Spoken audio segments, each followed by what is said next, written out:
Olá e bem-vindos. Hoje, o material que a gente tem aqui na mesa é ahn, um verdadeiro emaranhado de lendas sobre uma das figuras mais enigmáticas de Vampiro à Máscara, o fundador do clã Malkaviano. Exato. As fontes que a gente analisou contam, pelo menos umas 3 histórias radicalmente diferentes sobre a morte dele. Ou a não morte, né? Ou a não morte, exatamente. Nosso trabalho aqui vai ser tentar separar o que é lenda do que é fato. Se é que essa palavra existe quando a gente fala de Malkavi. E esse é o ponto. Eu acho que é importante entender desde o começo que com os malcavianos, a falta de uma verdade única não é um defeito na história. É a própria história. Ah, interessante. Cada uma dessas mortes que a gente vai explorar é uma faceta da verdade. Sabe? Um reflexo da própria loucura que define o clã. A verdade para eles não é uma rocha, é um rio. Um rio de loucura, então. Ótimo ponto de partida. Ok, vamos mergulhar nisso. A primeira história nos leva para bem longe, para o conflito épico entre Roma Antiga e Cartago. E bem no meio desse furacão todo, a gente encontra uma malcaviana que aparentemente mudou o curso da história. A profetisa Traifosa. E a Traifosa não era uma vidente qualquer, viu? Ela era a principal conselheira de Camillus, o Ventru, que governava Roma. Uau! Pensa no poder que isso significa. Um clã conhecido pela lógica, pela ordem que são os Ventru, se guiando pelas visões de uma malcaviana? É uma contradição ambulante. Totalmente. E foi uma dessas visões que selou o destino de Cartago. E ela não previu uma coisinha pequena, tipo o resultado de uma batalha, certo? Foi algo muito maior. Muito, muito maior. Ela declarou que Cartago era um ninho de Bale. Os adoradores de demônios. Isso. E que a destruição completa da cidade era a única forma de evitar a Gehenna, o apocalipse vampírico. Nossa! E o fascinante é que milênios depois, quando acharam fragmentos dos escritos dela, a profecia era assustadoramente específica. Ela falava de uma sombra que virá do abismo para consumir o mundo. Sombra que virá do abismo? Isso soa como uma daquelas profecias de ponta dupla, né? Pode ser interpretado de várias maneiras. Exatamente. E é aí que está a genialidade da narrativa. Essa sombra podia ser o antediluviano La Sombra, que literalmente se fundiu com a dimensão das sombras, o abismo. Faz todo sentido. Mas também se encaixa perfeitamente com os Baali, que servem a entidades abissais e infernais. A profecia dela não era só um aviso, era uma peça de um quebra-cabeça que atravessa milênios. O que levanta uma questão bem óbvia. Se eles tinham um vidente desse calibre capaz de prever e talvez impedir o fim do mundo, como é que o fundador deles foi pego de surpresa e destruído? Exato. Isso me leva para a versão mais famosa, a que todo mundo conhece. A morte de Malkavi perto da cidade de Petra. Essa é a versão padrão, por assim dizer. A história conta que ele foi emboscado e destruído. O agressor é desconhecido, mas agiu com uma velocidade e um poder tão absurdos que nem um antediluviano conseguiu reagir. Mas as fontes levantam alguns suspeitos, não é? Sim, e os suspeitos são tão significativos quanto o ato em si. O primeiro é Hakim, fundador dos Assamitas. Lá na segunda cidade, ele era o juiz e o executor de Caim, a lei. Certo, o braço da lei. O segundo suspeito é Ariskel, a fundadora do historiador. E, segundo as lendas, a criadora da trilha da humanidade. Espera um pouco, e isso é fascinante. Os dois suspeitos representam extremos opostos. Hakim é a justiça implacável, a ordem pela força. E a Arikel é a preservação da alma, a beleza, a humanidade. Isso já nos diz que a morte de Malkavi foi vista como um evento de importância filosófica, não um simples assassinato, né? Precisamente. Era uma questão sobre o que existência vampírica deveria ser. A loucura crescente de Malkavi podia ser vista pela Hakim como uma quebra da lei e pela Arikel como uma ameaça à alma de todos os vampiros. Faz sentido. De qualquer forma, o que acontece a seguir é o que realmente define o clã para sempre. As crias de Malkavi, sentindo a agonia da morte do pai, correm para o local e encontram só cinzas, restos, e o sangue dele encharcando a areia. E eles bebem. Num ato de desespero, de luto ou talvez uma intuição macabra, eles bebem o sangue derramado do chão. E é nesse exato momento que a rede de loucura nasce. Uma consciência coletiva. Uma teia telepática que conecta a mente de todos os malcavianos através do tempo e do espaço. A teoria que nasce daí é que Malkavian nunca morreu de verdade. Ele se fragmentou. Exato. Ele agora vive dentro dessa rede, usando cada um dos seus descendentes como olhos e ouvidos. Ele se tornou a própria loucura compartilhada do clã, um fantasma na máquina. Sabe, essa história de Petra sempre me pareceu um pouco conveniente demais.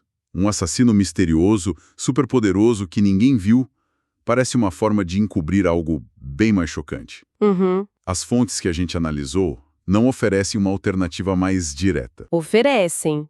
E é aí que a coisa fica muito mais sombria e pessoal. A versão que surge nos textos da Idade das Trevas aponta um culpado bem diferente. Quem? O próprio Caim. O primeiro vampiro. Em pessoa. Isso muda completamente a escala do evento. Qual teria sido o motivo? Nessa versão, a loucura de Malkavi atinge um novo patamar. Ele tem uma visão, ou ele acredita que teve, um anjo aparece para ele e o declara o escolhido de Deus para substituir Caim. O quê? Que aos olhos do céu tinha se tornado um falso profeta. Eu não consigo nem imaginar a arrogância necessária para acreditar nisso. Chegar na frente de Caim, o pai de todos, e simplesmente falar que você é o substituto. Ele achava que os outros antediluvianos iam só aceitar? Pelo visto, sim. Cheio dessa convicção, ele marcha para a segunda cidade. Chegando lá, na presença de Caim e dos outros, ele não fala uma palavra para o Caim. Ele ignora. Ignora completamente, se vira para os outros e abre a boca para começar o grande discurso dele.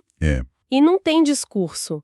Num piscar de olhos, Caim apaga ele da existência. Assim? Sem luta, sem diálogo, Malkavian é instantaneamente reduzido a uma poça de vitae fervente no chão e as 6 crias dele que o seguiram testemunham tudo. De novo, elas bebem o sangue. Assim como na versão de Petra. Em choque, em horror, elas bebem o sangue do mestre e dão origem à rede. Uau! Isso não é um assassinato, é uma execução. Uma demonstração de poder absoluto. Mas ainda parece uma reação exagerada. Mesmo para o Caim. Orgulho ferido? Talvez. Mas tem uma teoria complementar que dá um motivo bem mais forte para Caim. Ah, é? Dizem que a loucura de Malkavian explodiu de forma perigosa quando ele se tornou o primeiro vampiro a cometer diablerie. O ato de consumir a alma de outro vampiro. Isso, e não em qualquer um, mas num da segunda geração. Um dos filhos diretos de Caim. Esse ato teria corrompido ele de uma forma irremediável, sabe? Tornando ele estável e perigoso. Exato. Uma ameaça para toda a espécie. A ação de Caim, então, não seria só o orgulho. Seria a necessidade de eliminar um perigo existencial. É impressionante a complexidade dessas narrativas. A criatividade para tecer essas tramas com profecias, traições, múltiplas versões. Tudo se conecta de formas surpreendentes. Sabe, é preciso um tipo específico de mente para realmente apreciar e destrinchar essas camadas todas. Com certeza. Quem curte esse tipo de construção de mundo complexa, como nos RPGs, geralmente demonstra uma mente mais criativa, mais analítica e um envolvimento profundo com a leitura. Concordo plenamente. Esse perfil de quem gosta de se aprofundar em sistemas complexos, conectar pontos, desvendar mistérios, desenvolve um conjunto de habilidades muito valioso. Qual? A capacidade de ver o todo a partir das partes, de memorizar informações intrincadas e de pensar estrategicamente. São habilidades que se traduzem perfeitamente para outras atividades que exigem a mesma dedicação mental. Exato. É o mesmo tipo de foco e disciplina necessários para encarar grandes provas e concursos. Seja para passar no vestibular, num concurso público, na prova da OAB ou para garantir uma vaga na residência médica. A lógica de montar uma estratégia de estudo é muito parecida com a de montar um personagem ou entender uma crônica complexa. A conexão é direta.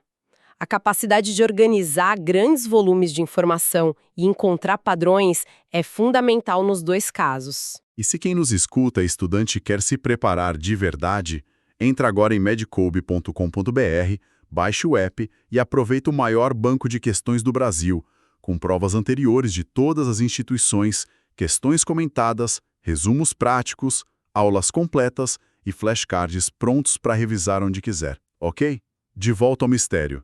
Vimos Malkav destruída em Petra, por um assassino fantasma e obliterado por Caim em praça pública. Sim. Mas as fontes nos dão uma terceira possibilidade, ainda mais estranha. E se as duas histórias forem falsas? E se ele nunca morreu? Essa é a teoria de Jerusalém. Segundo essa versão, Malkav não está morto, mas em torpor. Um sono profundo, antinatural. E ele estaria escondido em túneis secretos sob a cidade sagrada. Túneis que datam da época do rei Salomão. Adormecido sob Jerusalém. Ele está lá, quieto, desde então. Mais ou menos, ele fica em torpor até que algo cataclísmico o perturbe. As fontes citam a carnificina das cruzadas. Ah, claro. O derramamento massivo de sangue na cidade teria despertado ele parcialmente. E essa agitação liberou uma onda psíquica de loucura que varreu a cidade.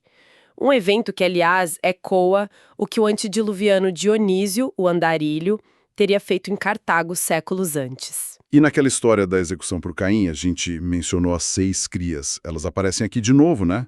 Mas o papel delas é diferente. Muito diferente e muito mais importante.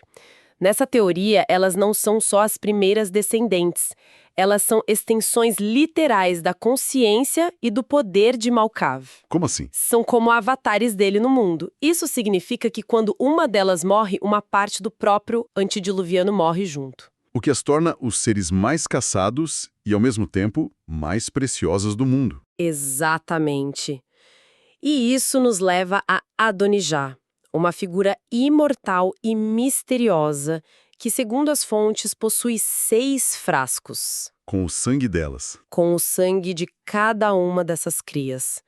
O sangue de extensões diretas de um antediluviano. O poder contido nesses frascos deve ser inimaginável. Os relatos são absurdos. Uma única gota poderia curar qualquer maldição vampírica, restaurar a força de vontade permanentemente e, aqui vem o mais chocante de tudo, O quê? diminuir a geração de um vampiro. Não. Sim. E quando a gente fala em diminuir a geração, a gente está falando do poder mais cobiçado que existe. Significa se aproximar do poder de Caim. É o equivalente a se tornar um semideus da noite. Nada se compara a isso. Nada. O que nos joga direto no cenário das noites modernas.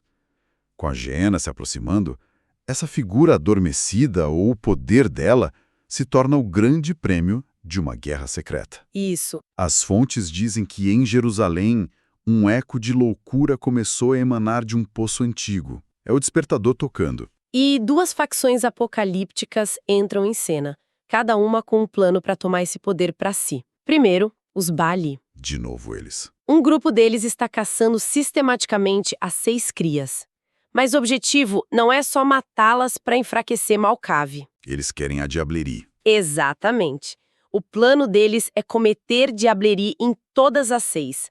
Eles acreditam que, ao consumir a essência de todas as extensões de Malkav, eles podem efetivamente se tornar Malkav. Meu Deus. Eles não querem o poder dele, eles querem usurpar a identidade dele e assumir o controle total da rede de loucura por dentro. Sequestrar a mente de um clã inteiro?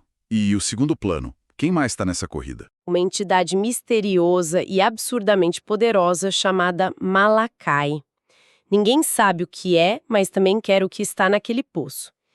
O objetivo de Malakai é mais direto: tomar o poder de Malkav, dominar a rede e transformar cada malkaviano no planeta em um soldado do seu exército pessoal. Pra quê? Para lutar e vencer a Guerra da Gehenna. Então, para um malkaviano comum nas noites de hoje, a situação é aterrorizante. As vozes, as visões, os sussurros da rede. Tudo que define a existência deles pode não ser mais deles. E isso levanta a questão mais importante de todas. As vozes que eles ouvem são realmente ecos da consciência de Malkav? Ou, com o fim se aproximando, elas são agora manipulações dos Baali, tecendo sua corrupção, ou os comandos de Malakai montando o seu exército? A loucura deles pode ter sido militarizada sem que eles nem saibam. Exato. Então, O que a gente tira de tudo isso? A história de Malkavian é um labirinto sem saída clara. Ele pode ser um fantasma na máquina, vivendo na rede. Pode ter sido aniquilado por Caim como um aviso. Ou pode estar prestes a acordar sobre Jerusalém, com seu poder sendo prêmio de uma disputa que vai definir o fim do mundo. No final, a verdade sobre Malkavian é tão fluida quanto a própria natureza da loucura. E essa é a intenção. Não existe uma resposta canônica porque a verdade é só mais uma ferramenta.